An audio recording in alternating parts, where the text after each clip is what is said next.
Hi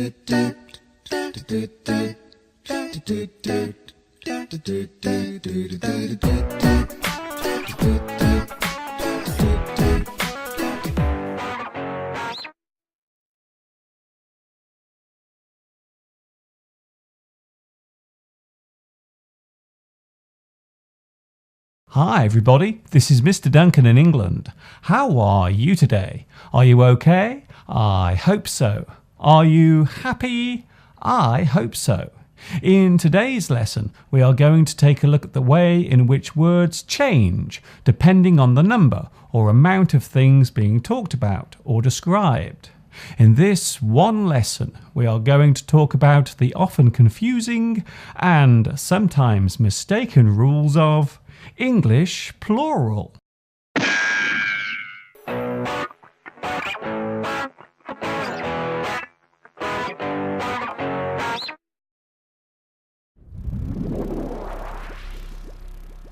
The word plural simply refers to a quantity of more than one. For one thing we say singular. A single thing is one. Of course, there are some exceptions to the rule of plural in English. For example, some words have no plural.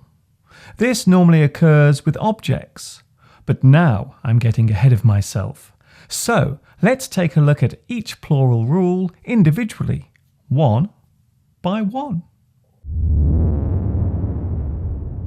A plural is normally used with nouns, describing the number or quantity of something totaling more than one in a sentence is plural. There are 6 children playing in the garden. There were 7 leaders at the conference. You will notice that besides the use of numbers, there is also a change in the spelling of the nouns.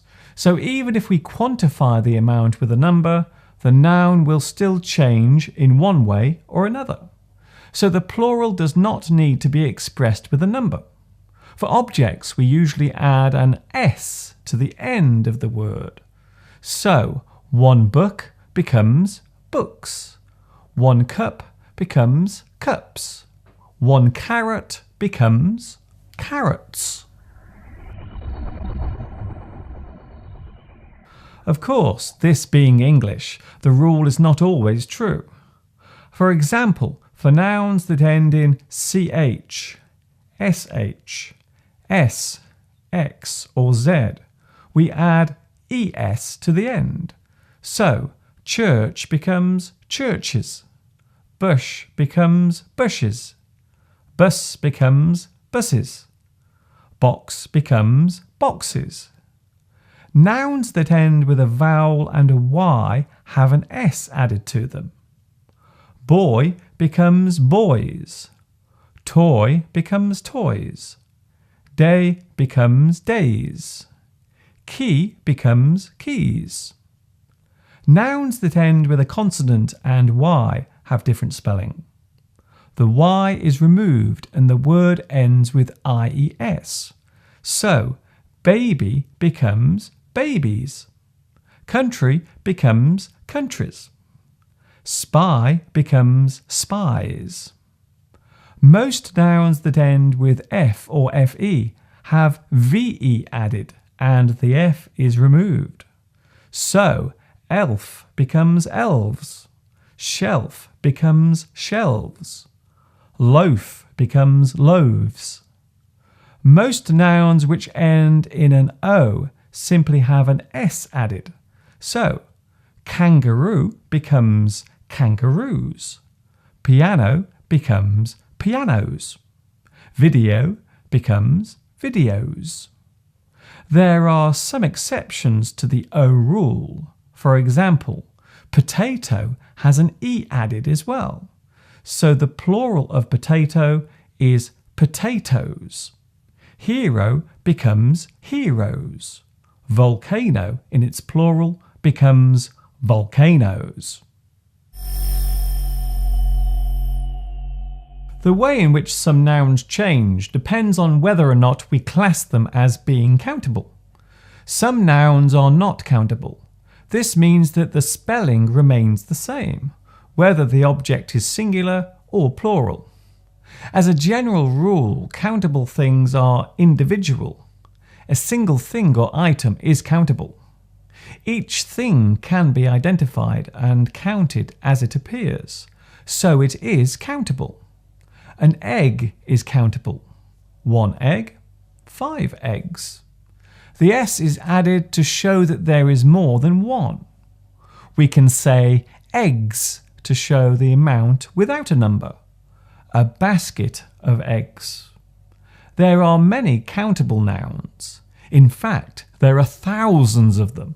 So I will take a closer look at some of the uncountable nouns instead. Tea and coffee in their basic forms are uncountable. Sugar is uncountable if it is being measured or stored.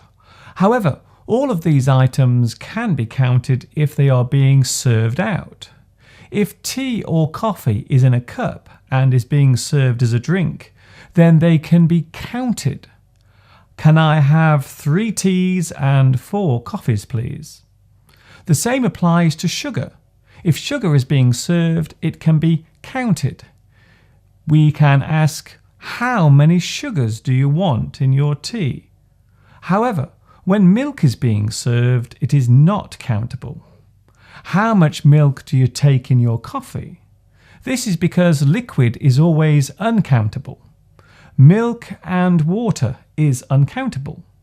So is petrol and diesel.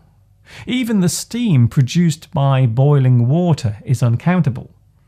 Other uncountable things include gas and air, although gas can be counted if we are talking about different types of gas at the same time.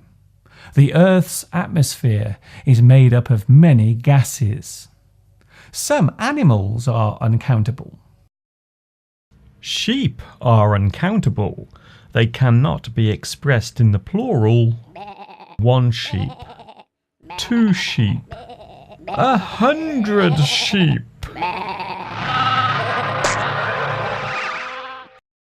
The general term wildlife is uncountable. Some people believe that fish are uncountable. However, this is not true. If we are talking about many different types of fish together, then we can say fishes.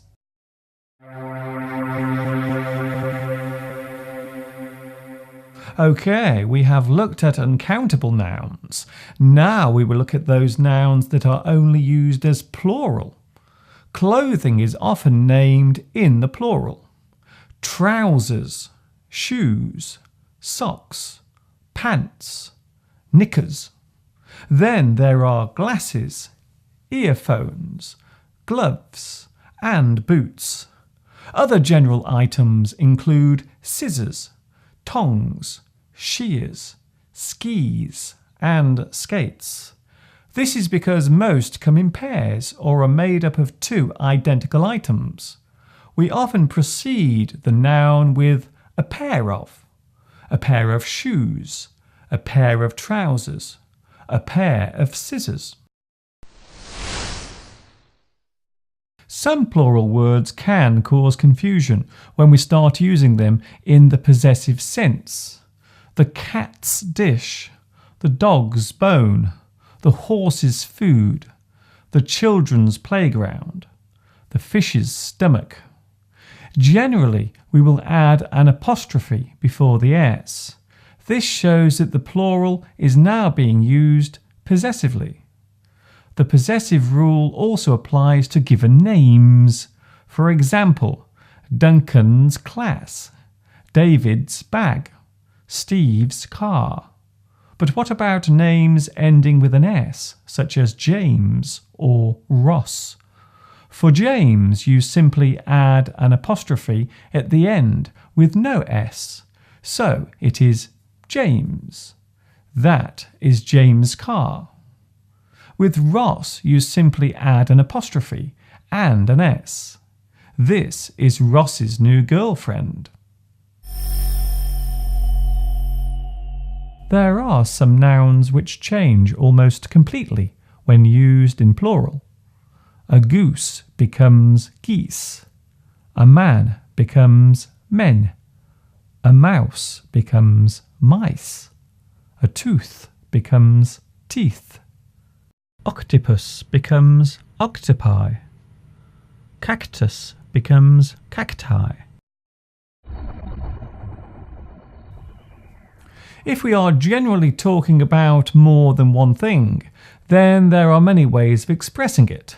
This, of course, depends on how many things there are. One thing is easy. It is one, the one item. We generally describe two things as a pair. For example, a pair of curtains. Anything above two, and we tend to use terms such as some. I need some milk. I must buy some wine. I need to get some petrol. You will notice that the nouns are all uncountable. The most common quantities tend to involve uncountable nouns. Of course, there are exceptions. I need some batteries for my radio. I must buy some carrots and potatoes next week. There are other ways of expressing quantity, but we will save that for another lesson. Look what I've got, some delicious crunchy toast. I hope this lesson, just like all my other lessons, has been useful, and I look forward to seeing you all again very, very soon. This is the one and only Mr. Duncan saying thank you all for watching me, teaching you, and of course, ta-ta for now.